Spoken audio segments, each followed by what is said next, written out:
नमस्कार दोस्तों, जिस अपडेट का आपको इतने दिन से इंतज़ार था, वो वीडियो दोस्तों आज आ गया है। जी दोस्तों, राजस्थान अर्धवार्षिक परीक्षाएँ जो होने वाली है, उनके लिए आपके 2023-24 के जो सैंपल्स पेपर है, वो दोस्तों आ चुके हैं। कक्षा 12 के हैं, यानी 12वीं के सैंपल्स पेपर है ये। हिंदी अनिवार्य का पहला सैंपल्स पेपर है, जिसके बारे में हम लोग अभी बात करने वाले हैं दोस्तों। फुल सॉल्यूशन के साथ आपको ये मिलने वाला है। तो एक तक आप इस देखते रहिए। सबसे पहले इसकी विद सॉल्यूशन पीडीएफ मैं कुछ ही देर में टेलीग्राम पे भी प्रोवाइड कराने वाला हूँ, तो टेलीग्राम चैनल को ज्वाइन कर लीजिए। साथ ही हमारे व्हाट्सअप ग्रुप को यानी व्हाट्सअप चैनल को भी आप लोग ज्वाइन कर सकते हैं, जिसका लिंक मैं आपको नीचे डिस्क्रिप्शन बॉक्स में मेंशन कर दूंगा, तो वहाँ से जरूर ज्वाइन कर लीजिए। जो अपना फर्स्ट कमेंट होगा उसमें मैं पिन कर दूंगा, ठीक है। तो आप लोग ज्वाइन कर लेना। और साथ दोस्तों, अर्धवार्षिक परीक्षा के अब से जितने भी जिलों के सारे पेपर्स आएंगे, टाइम टेबल, पेपर, सब कुछ आपको वहाँ पे मिलेंगे व्हाट्सअप ग्रुप्स और टेलीग्राम पर, तो आप ज्वाइन कर सकते हैं दोस्तों। बाकी अभी आप वीडियो को सॉल्यूशन आप लोग देख लीजिए। सबसे पहले बात करते हैं अपन लोग। हिंदी अनिवार्य का है, 3 घंटे 15 मिनट का दोस्तों समय रहेगा। 70 नंबर के आपके पेपर आएगा, ठीक है। सबसे पहले बात करते हैं ईशा, जो आपके अपठित, सबसे पहले क्या आएगा, अपठित गद्यांश आया है, जिसको पढ़कर आपको उत्तर देने हैं। तो इसमें जो है अपठित गद्यांश में इन्होंने उठाया है ईश्वरिया का यही अनोखा वरदान है। यानी ईश्वरिया को लेकर ये उठाया गया है कि ये जिस मनुष्य के, यानी जो आपके ये है तो अपठित, वैसे आपको ये पढ़ा हुआ होगा ईश्वरिया वाला जो पार्ट है, उसी में से। वैसे तो आपके लिए अपठित होगा, लेकिन ये 12th की बुक में ही दे रखा है, ठीक है। तो उपयुक्त गंधास का उचित शीर्षक दीजिए सबसे पहले। तो ईर्ष्यालु व्यक्तित्व का स्वभाव या ईर्ष्या कुछ भी हो सकता है, ठीक है, अब जो आपको उचित लगे, ठीक है। ईर्ष्यालु व्यक्ति किस आदत के कारण दुख उठाता है, यहाँ पे स्पष्ट दे रखा है कि ईर्ष्यालु मनुष्य का ठीक है, उन वस्तुओं को देखिए, वह अपनी तुलना दूसरों के साथ करता है और इस तुलना में वह अपने पक्ष के सभी अनुभाव के कारण हृदय पर दंश मारते हैं, दस के कारण भोगना है, और इससे मनुष्य को जो है दुख होते हैं, ठीक है।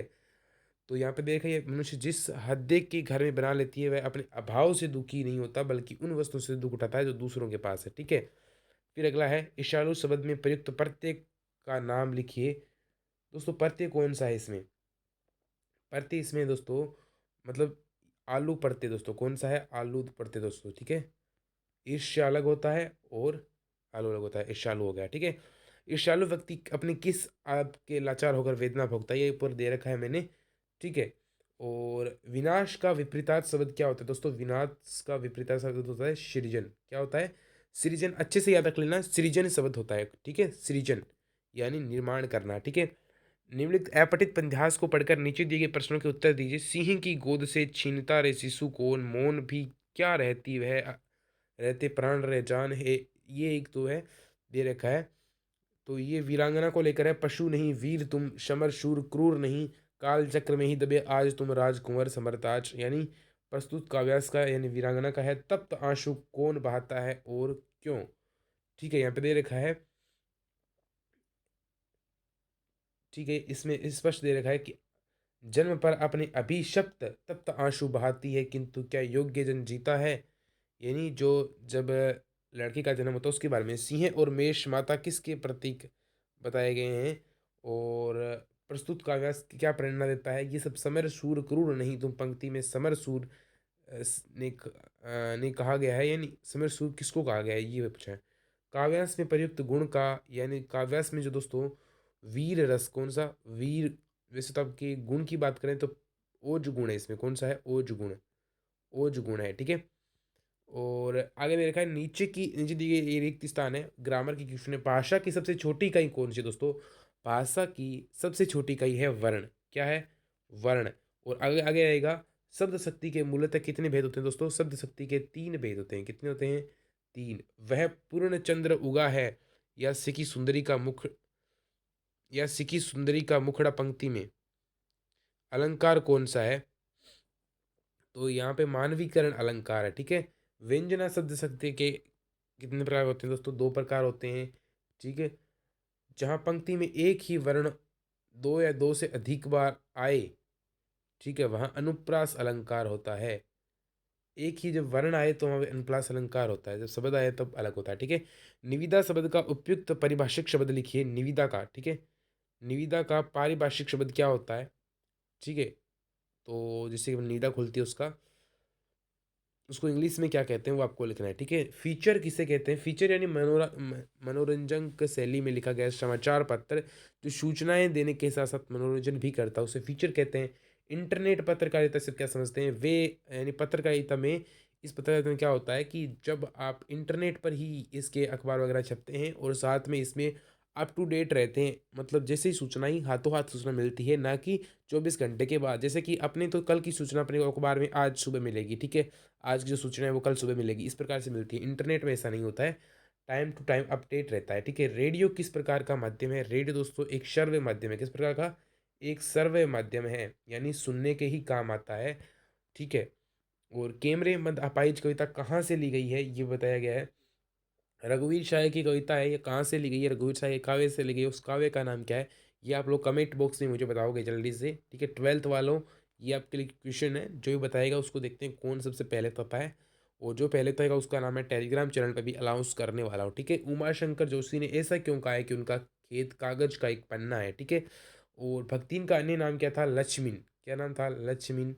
आप सभी को अच्छे तरीके से पता होगा, ठीक है। और सिल्वर वेडिंग पार्ट की तरफ बताइए, जो हुआ होगा से कौन मर गया, ठीक है, ये बता रहा है। और ये सिल्वर वेडिंग पार्ट आपने यशोधर बाबू वाला जो पार्ट पढ़ा होगा, उसमें ही अभी पूछा गया है प्रश्न। आनंदा के जीवन को परिवर्तित करने में किस मास्टर का योगदान था? ये सबसे इम्पोर्टेंट क्वेश्चन है। आपने पाठ पढ़ा होगा, एक जूझ पाठ है आपके, जिसमें उसके एक मास्टर होते हैं, ठीक है। सोंदेलकर उनका नाम होता है। उस मास्टर का योगदान था। मोहनजोदड़ो की अनूठी मिसाल क्या है? विशाल स्नानागार भी है, कुंड है मेन तो, ठीक है वो, ठीक है। अस्थिर सुख पर दुख की छाया, पंक्ति में दुख की छाया किसे कहा गया है और क्यों? ये दोस्तों कविताएं वाले प्रश्न आपको बहुत ही अच्छी तरीके से कविताएं याद करनी है। पहलवान लूठन सिंह की जीवन की सबसे बड़ी परीक्षा कब हुई थी? उस समय हुई थी जब वो, उसके दोनों बेटे मर गए थे, उस रात उसने ढोल बजाया था, वो वाला आपको जोड़ के लिखना है। अम्बेडकर के अनुसार एक आदर्श समाज में कौन कौन से तत्व होना आवश्यक है? जातिवादी रहित तो होना चाहिए, जाति वगैरह नहीं होना चाहिए, समानता होनी चाहिए, स्वतंत्रता होनी चाहिए, ये वगैरह, ठीक है। और ना ही पितृ समात्मक होना चाहिए, ठीक है। समाचार पत्र पत्रिकाओं में डेडलाइन से आप क्या समझते हैं? डेडलाइन वह होती है जिसमें समाचार सबसे पहले, उसकी एक समाचार की सबसे एक ही पंक्ति में सब कुछ दे देना, उसे डेडलाइन कहते हैं। यानी समाचार की जो मुख्य शीर्षक होता है उसे डेडलाइन कहते हैं। यानी जैसे कि आ, कार की बस से भिड़त, तीन की मौत, ये क्या हुआ? एक डेडलाइन हो गई, ठीक है। और लेखक के अनुसार परचेजिंग पावर को स्पष्ट कीजिए। यानी परचेजिंग पावर क्या होती है? बाजार में अपने कुछ, अब सब कुछ खरीदने की, जब कुछ चीज़ें खरीदते हैं उसे परचेजिंग पावर कहते हैं, ठीक है। उसे ही परचेजिंग पावर कहते हैं। ये इंग्लिश का वर्ड है परचेजिंग पावर, यानी खरीदने की शक्ति। घगरी फूटी की फूटी रह जाती है और बेल प्याशा कथन को स्पष्ट कीजिए। वर्तमान के राजनीति जो चल रहे हैं उनको, मामलों को स्पष्ट करने के लिए कहा गया है कि समाज में योजनाएं जो है उस तबकों तक नहीं पहुंच पाती है, और योजनाएं बहुत निकलती है लेकिन उन तबकों तक नहीं पहुंच पाती है, उसके बारे में कहा गया है। फिर एक कविता का उड़ने और खिलने से क्या संबंध है? यानी जो कविता है उसका उड़ने और खिलने से क्या संबंध है?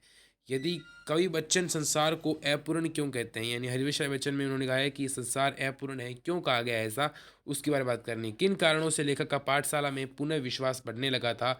यानी उसके मास्टर वगैरह और आनंदा वगैरह, उसके साथ उस मास्टर आनंद का क्यों विश्वास बढ़ने लगा था? सुंदरगर वगैरह कविताओं में उसे रस आने लगा था, उसका एक सहपाठी भी बन गया था, ठीक है। वसंत और सूर्यकांत त्रिपाठी निराला का कवि परिचय आप लोगों को लिखना है। निराला का जन्म 1897 में हुआ था। ये 98 भी कुछ जगह मिलता है, कुछ जगह 96 भी मिलता है, ठीक है। या कुछ जगह 1899 में मिलता है, वो उसमें कोई बात नहीं है। आपकी जो एनसीईआरटी में दे रखा है वो आप लिखोगे, प्लस इनकी रचनाएं कौन कौन सी थी इनका, ठीक है, वो सब आप लोगों को लिखना है। या धर्मवीर भारती का भी आप लिख सकते हो। देखो एक तो आएगा कविताओं वाले में से, एक आएगा आपके, तो ये लेखक है, ठीक है। या तो कवि परिचय आएगा या लेखक परिचय आएगा, अथवा में तो एक आप चीज़ याद कर लेना, ठीक है। अब देते हैं सूत बीत नारी भवन परिवारा हो ही जाही जग बारही बारा अस विचारी चिए जागहु तथा मिलन नहीं जागर सदोहर भाता, इस प्रकार से ये आपके दे रखा है। तो इसकी आपको सह प्रसंग व्याख्या करनी है। क्या है? सह प्रसंग व्याख्या आप लोगों को करनी है।